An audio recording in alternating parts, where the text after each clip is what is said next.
আসলে আমার মাইকে সাক্ষী আপনারা হয়তো কান্নাটা শুনতেছে। আমি 2 সন্তানের বাবা।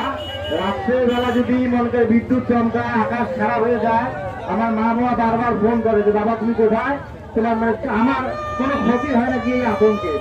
তাহলে তাদের সন্তানরা যুদ্ধের মাঠে আছে, পারমাণবিক বোমা অস্ত্রের মুখোমুখি আছে, তাদের পরিচয়টা কি রকম করতেছে।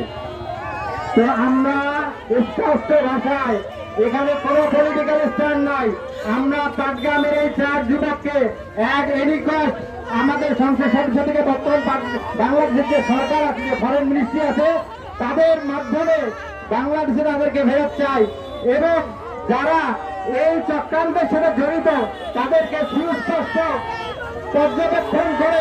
আমি একটা কথা বরাবরই বলতে চাই, আমি একটা ব্যবসা করি, এখন আমি যাকে ব্যবসা করবো তার সাথে তো অবশ্যই আমাকে জ্ঞান ধারণা রাখতে হবে।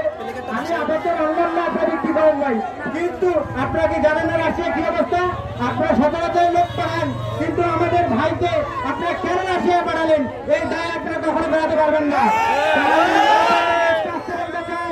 এই চরঙ্গি মাঠের স্তর থেকে বলতে চাই, আপনারা প্রশাসনের লোক যারা আছেন তারা অবশ্যই এটা পুঙ্খানো আমরা শুনেছি সিআইডির মাধ্যমে হয়েছে, সিআইডি এটার ফোর্স পেয়েছে এবং সিআইডি থেকে শুরু করে লোকাল প্রশাসন এটা পর্যবেক্ষণ করে দোষীদেরকে অবশ্যই আইনের আওতায় আনতে হবে এবং এর পক্ষে যদি কোনো প্রকার ধীর গতিতে হয় আমরা ভুক্তভোগী পরিবার সহ আমরা গণ অনুসারে নেমে যাবো।